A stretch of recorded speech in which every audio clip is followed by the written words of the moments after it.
All right, guys, this is our first official podcast. We're going to be breaking down the UFC Fight Night 281. If you guys don't know, we're filming in my gym right now. I'm a Jiu-Jitsu black belt.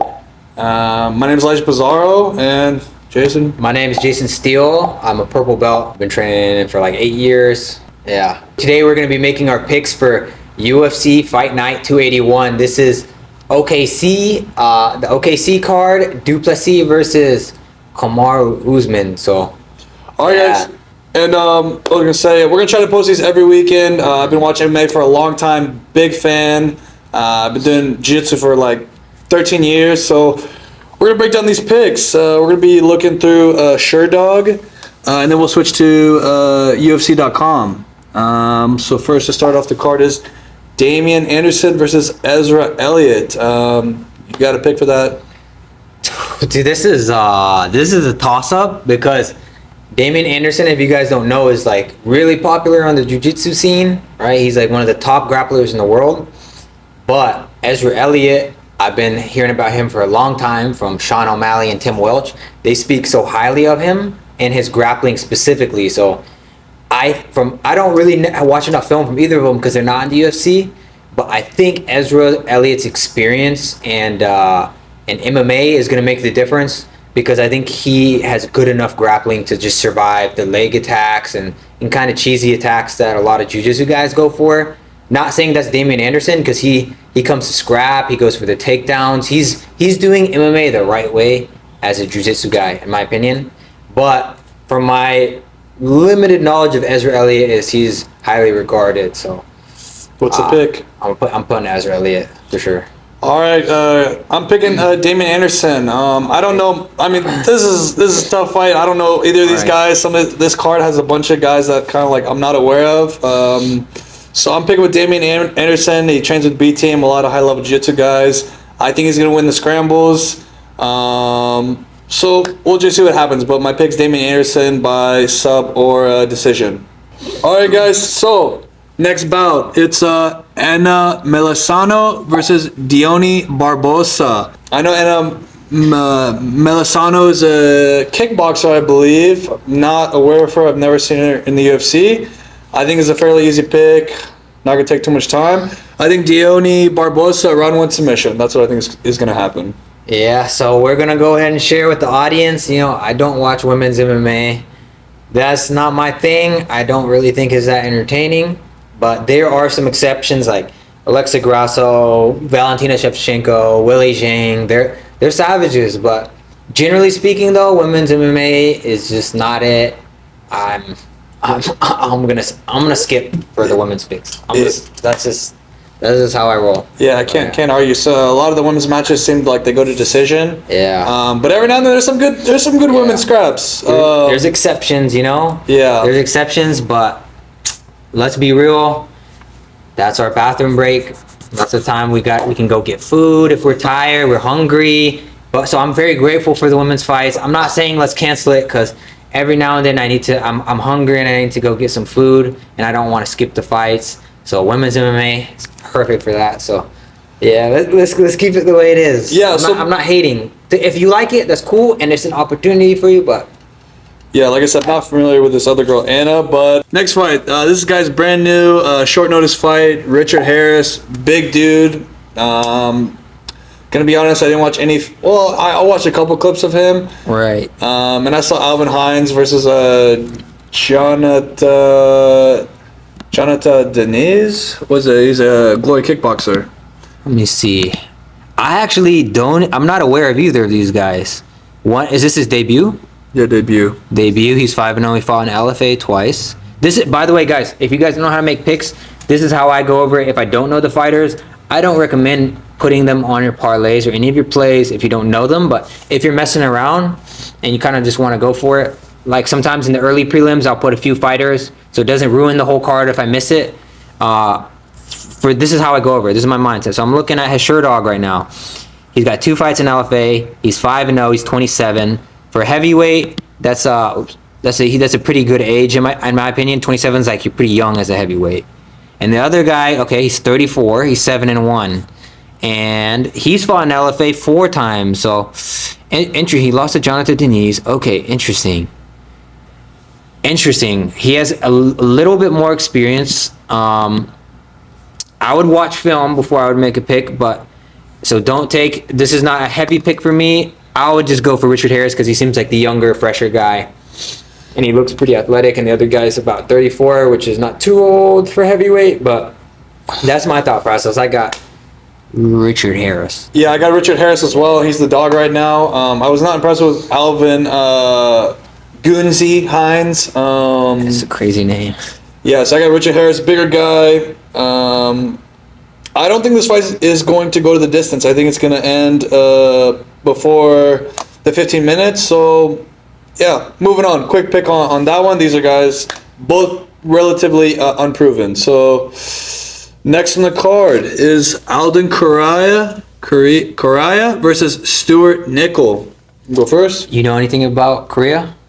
Yeah, he ruined my parlay with Alessandro Costa. Costa Yeah. broke his toe or something and lost me a good bit of money that day. So that's what I know about him. So if I'm not mistaken, I think he's one of Joshua Van's main training partners, right? Yes. Yeah, that's true, right? I just wanted to confirm. I'm not sure. Okay, yeah. So he's supposedly he's a really up and coming prospect.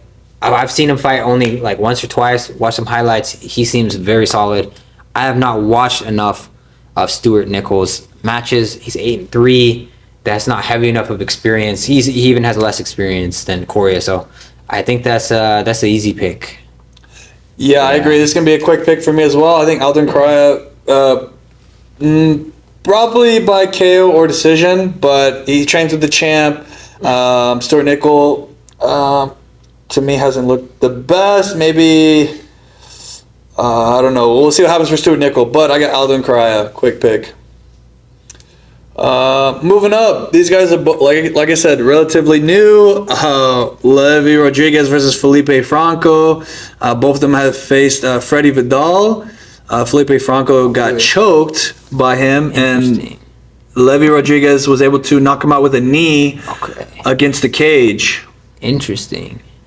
Yeah, I saw. But why is it a no contest? It got overturned.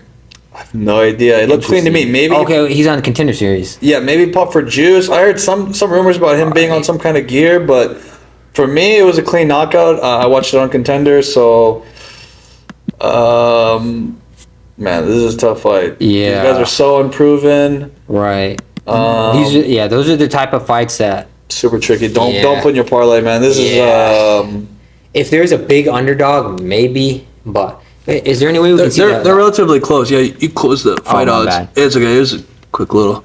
I can always skip this part too whenever we have to do technical stuff. It's okay. They're pretty close. What is that?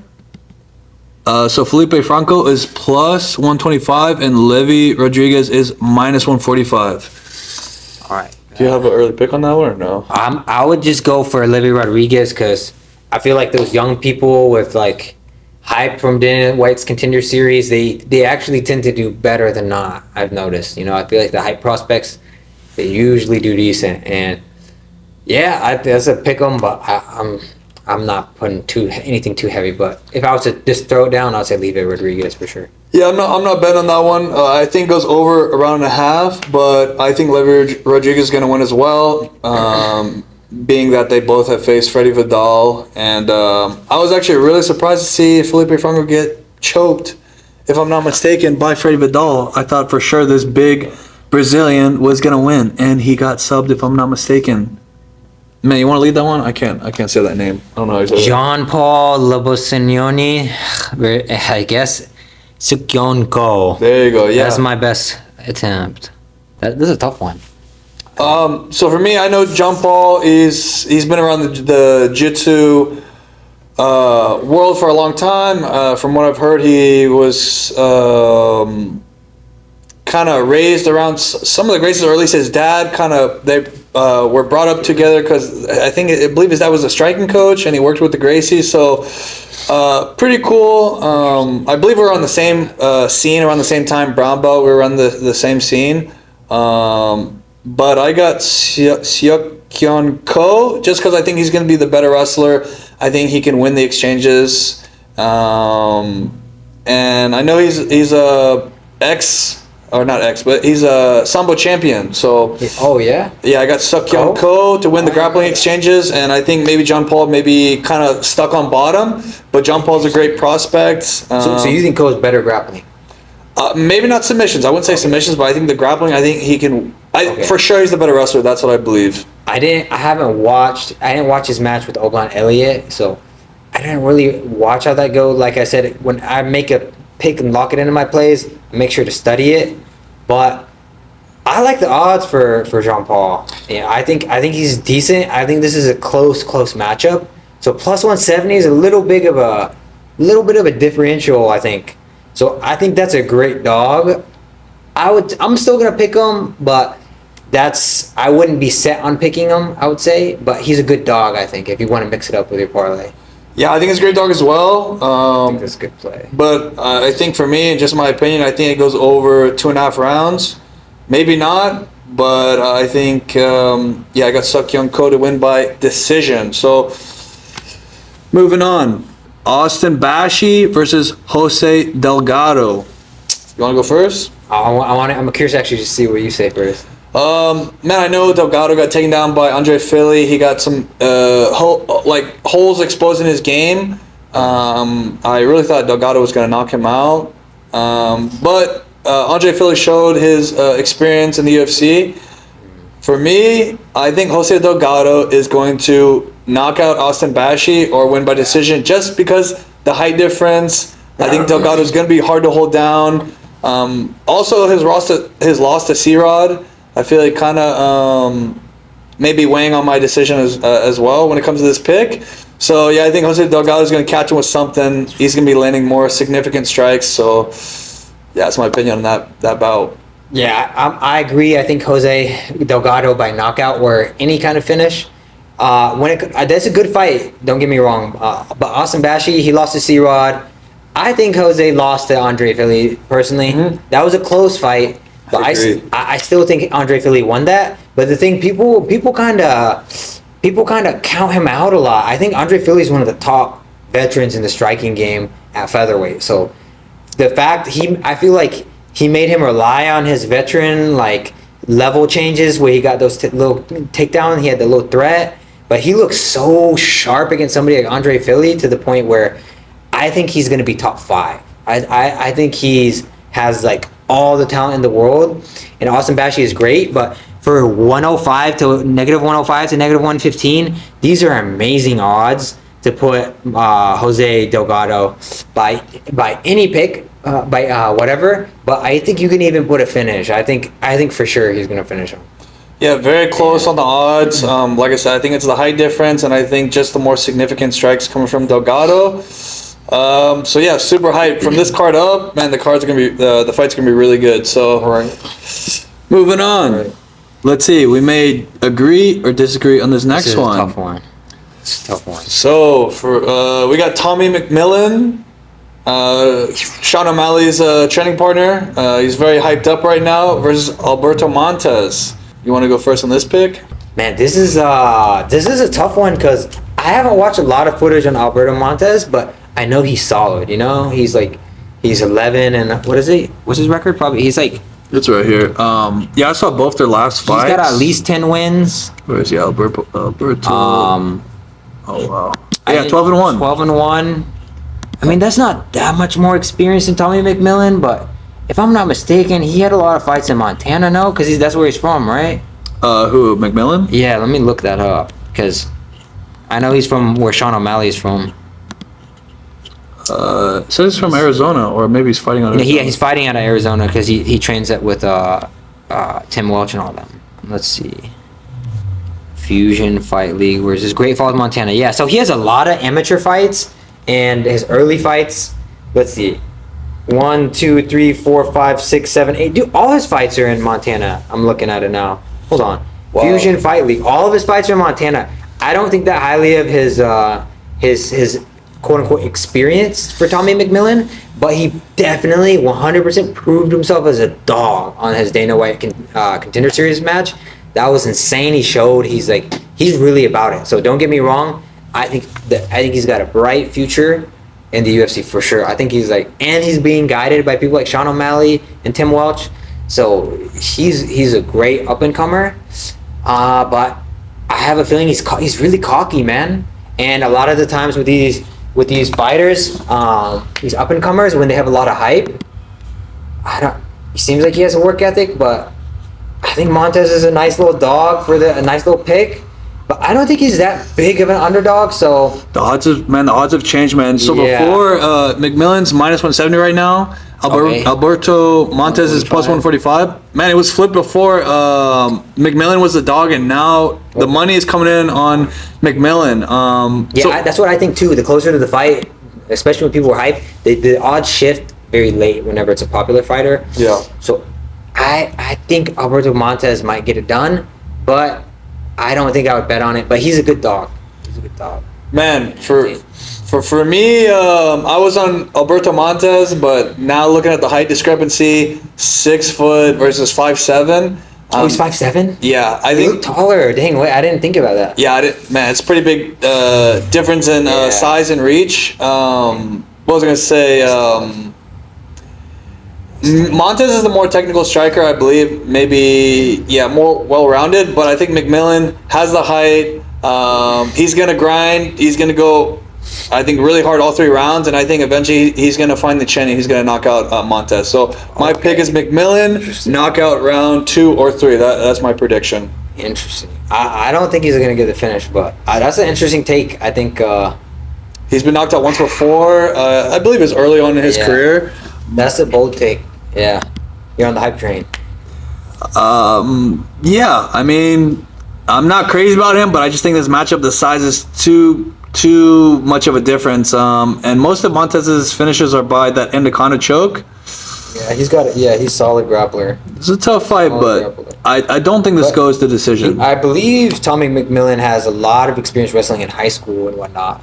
So I don't think Alberto Montez will get the. I don't know, man. This is what I could see. I could see McMillan gassing. I could see him trying to get the finish. I know he showed how much of a dog he was, but did he make it to round 3 with that other guy? No, right?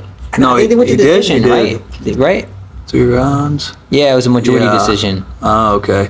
It seems like most of his wins are in the first round. The way he went in that first fight, or his debut fight, yeah, the guy was gonna break his neck. Dude, he was going for the. He was just. I'm talking about just how hard he was going. He was pushing the pace so much. I could see him gassing from that, especially because he believes the hype. He's gonna finish everybody fast. I'm sure he has that mindset. But hey, if he gets a fast finish, I'm gonna definitely hop on that bandwagon for sure. But right now, not quite. I'm a little skeptical. So what's the pick? Pick overall? Yeah, you gotta have a pick. Okay. I'm gonna put Tommy McMillan, but I think Montez is a better pick because he's the underdog. But ultimately, I would put it on Tommy. If you put a gun in my head, I'm gonna pick Tommy McMillan. We'll see. I know a lot of people are divided on this one, but for me, I see the knockout coming. But it's gonna be a great fight nonetheless. So next bout, Tabitha Ritchie versus Fatima Klein. You got it, bro. You got it. So. Man, I know the women's fights maybe are not the most exciting, but this chick, Fatima Klein, is lethal, man. I'm really surprised. Really? Yeah, I don't know if you've seen her fight. I saw her fight live in Nashville. Man, she is lethal, man, with her strikes. She's a kickboxer, right? I think I saw a little better on Instagram, right? I haven't dove deep in her background, but her hands are good. She's a black belt in jiu-jitsu. Okay. So she's a little bit newer to the UFC as well, but she's been doing good. What was I gonna say? Yeah, you don't see a lot of finishes in the women's divisions. Like usually you don't. It usually goes to decision. But I'm telling you, this chick is lethal, and I could see her knocking out Tabitha Ritchie. Size difference, and I don't know. Like I said, I think Fatima is lethal. So you got to pick on that one. I'm gonna pick Ritchie. I'm gonna go for the underdog. Dang. If you're gonna bet on women's fights, go big. Go big. So we got Chase Hooper versus Mitch Ramirez. You got to pick on this one. Reluctantly, I'm going to pick Chase Hooper. I've regretted picking Chase Hooper a lot. I've regretted picking against Chase Hooper a lot. He's so unpredictable, but he's been looking so chinny lately that I feel really, really, really, really, really scared picking him for anything. But Chase Hooper, he's my boy. As a jiu-jitsu guy, Chase Hooper is a raw pure jiu-jitsu talent who went into MMA. You could tell the way he fights. He was in the juvenile scene. You can tell he's a legitimate like IBJJF grappler. You know, his grappling is solid, but he decided to take the MMA route. So I really, really respect anybody who does that, and I'm gonna have to support Chase Hooper. He's funny too. He's a funny guy too. So I'm taking the opposite. I'm taking the underdog plus 280 or plus 290 right now. Mitch Ramirez. That's a crazy pick. I gotta do it, man. I think Chase Hooper has, man, he's been getting brutally knocked out the last two fights. The last one was bad. Was the last one Alexander Hernandez?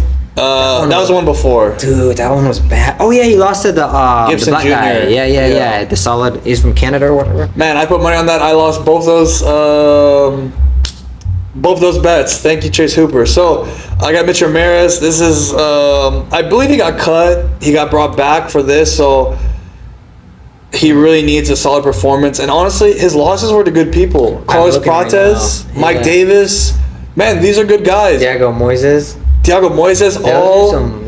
Those are some tough losses. If you look at the comparison, he's losing to guys that are more, I guess, athletically gifted, and they're grapplers. Chase is a grappler, but I think very low athleticism. And so he used to be welterweight because he fought Carlos Prates. Yeah, he's coming down. Oh, okay, so now you know he's going to transfer some power. I might flip-flop too. That's a good dog. Man, big time. I think minus 300. What is he? Minus 400 right now. Really argue with that. I think that's ridiculous. It's unreal. That's ridiculous. Yeah. Minus 425. I'm not gonna pick him, but that's a great dog. I'm gonna definitely put him on 1 or 2 parlays. That's a great dog. Mitch Ramirez by knockout. I'm sure that's like plus 500 or more. That's an amazing pick. Yeah, but I picked Chase Hooper though. I think if you guys are gonna bet this, it's gonna be under round and a half, or just doesn't go the distance. I think doesn't go the distance is minus 285. That's a great pick. Yeah, we can talk. That's not that bad. That's not that bad. Yeah. But we should talk about props more. Okay. If you see a prop, yeah, because I could see Chase Hooper winning, but he's gonna get a finish too. I could see that. But picking him in general as a not minus 340 is too much of a liability. I wouldn't add him to a parlay unless you have him by submission in under rounds 1 or 2, but then again, that's risky. Mitch Ramirez KO was a great addition. And I got a prop off the top of my head from me looking at the props. Mitch Ramirez round 1 knockout is plus 1,000. So really, yeah, I got him winning for sure. We'll see what happens in this one, but this is gonna be a very anticipated fight to see what happens with both these guys' careers. Moving on to the next one. Jared Cannonier versus CLD, Christian Leroy Duncan. First pick on this one? I'm going with Cannonier. Wow. He's a vet, and he's been there with everybody. I wouldn't say he's that chinny. I wouldn't say he's gotten too many brutal knockouts to him, and he usually bounces back pretty good from his finishes in the past. Duncan's got a lot of height, but I haven't watched a lot of his fights, to be honest. Even though he has a good amount of fights in the UFC now, I kind of skim over them. I feel like he's had some like not really interesting matchups, so I'm not really impressed too much by a lot of his finishes. A lot of them go to the decision that I thought he would finish, and the fact that I'm looking at the odds right now, Jared's a plus 290. I think that's a great pick. Man, I didn't even think about Cannonier as a dog at all. I was all the way on CLD. I'm still picking CLD, just because the age. CLD is not great. He's got a lot of power, though. I think his grappling is not good. So if Cannonier wins, in my opinion, he's going to have to wrestle heavy. You think so? I think so. I don't think he never wrestles heavy, though, you know? Well, that's what I think, because I think just the age is not on his side on this one. So I got CLD by knockout or decision, but likely, in my opinion, decision. Right. But I think Cannonier's got a good jab, man. And if you watch his fight with Sean Strickland, it was really neck and neck. Even though I think Sean clearly won, but it was one of those fights that were so like tit for tat, where it's like it's hard to really know what's landing unless you're counting the strikes or like you're in there. So he did win that. So against Sean Strickland, right? I'm pretty sure he won that against Sean Strickland. I'm actually not. Yeah, sure about that. I'm 99% sure he beat Sean Strickland. Dang, okay. And it was a close fight. It was like a jab off. You know how Sean Strickland fights. Yeah. He fights the same way Killer Gorilla. Oh my gosh, he's 42. I thought he was 39. He's 42. Sean Strickland. Yeah, he won. His I last think that was a TK robbery, though. I don't think it was a robbery. I'd have to see that but- again. I don't know about that.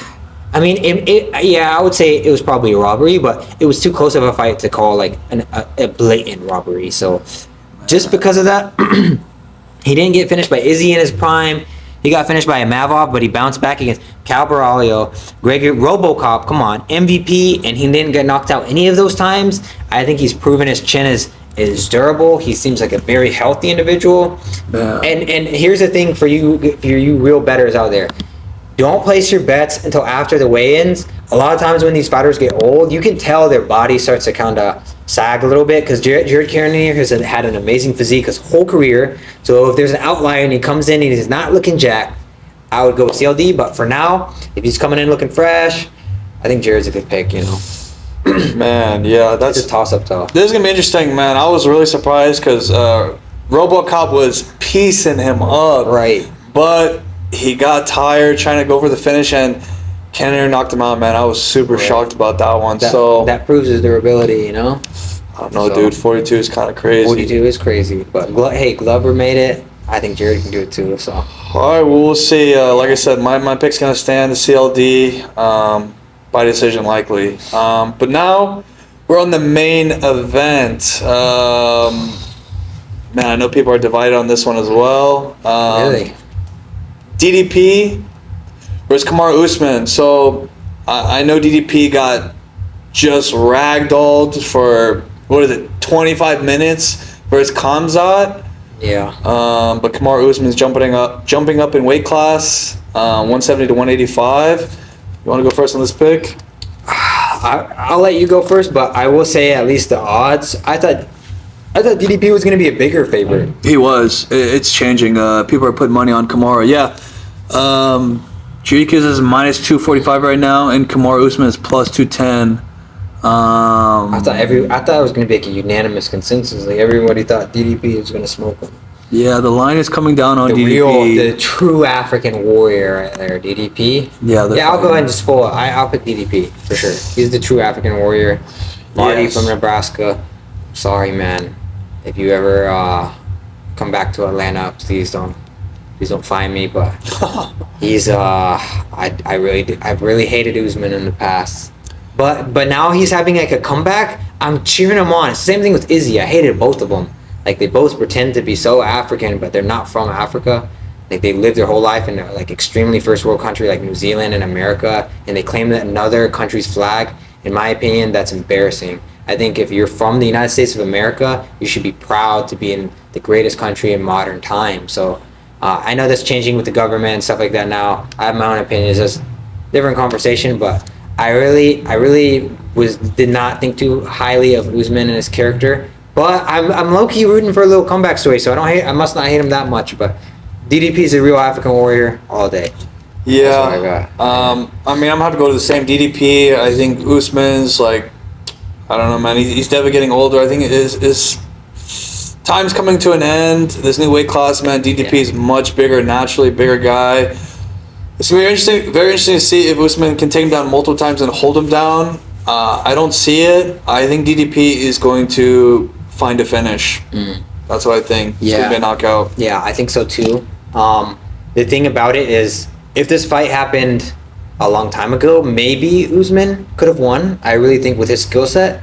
But if you listen to DDP in his interviews, he really has like the champion mentality, where it's like you can't fake it. Like he's really about it. Like you can say what you want about DDP if you don't like him, but his mentality is so strong. I know for a fact after that fight with Khamzat, he went and he drilled so many different escapes. I just know his mentality, the way he talks, and the way he talks about the Khamzat loss too. He's not fazed by it, and he really believes himself for those last couple minutes. He said that he's somebody who breaks. I really respect that mentality, but at the same time, he took accountability. He never said, "Oh, I could have won of this." He just said, "I believe I can beat him if we fight again." So that kind of mentality is like, I just really respect that as an athlete in combat sports. Like that's an unshakable mentality.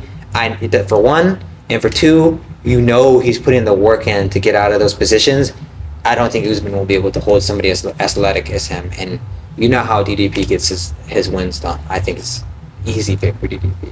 Well, those are the picks, guys. Just real quick, I got DDP, CLD, Mitch Ramirez, Fatima Klein, McMillan, Delgado, Seokyeon Ko, Levi Rodriguez, Alden Correa, RJ Harris, Deonia Barbosa, and Damian Anderson. I think the only ones. What you want to do, like a quick parlay you can think of for the fans? Yeah. Guys, we will probably put together a Discord server in the very near future where we put all of our picks out. If you guys don't know, we've both won quite a bit in our past. That's why we talk about this every week. So we're like, why not? If we already talk about this and do this every single week, why not record it? So we'll probably put our picks in the Discord and share with you guys how we approach sports betting and how we put together our parlays or what kind of parlays, and it's for single bets, things like that. We'll go over all that in the Discord. But if you have a play, I think it's not a bad idea to throw out like a little quick play, like a little three to six leg parlay. All right, you yeah. can think of anything off top. We'll put a play together. This is my play right here. And this right here is my pick. So that's the little sneak preview. We bet a lot more than one. So just so you guys know, if you want to know about how we approach it, like we said, it's going to be in the Discord very soon. And yeah, thank you guys for tuning in to our first podcast. Yeah, and I hope you guys enjoyed it. Something different about our podcast is that we both train, and we may see holes in some areas, especially with the grappling, that some of you guys as a viewers probably don't. So yeah, I hope you guys enjoyed. We'll definitely be doing these more often, and we'll get better with time. So hope you guys enjoyed. Peace. Peace.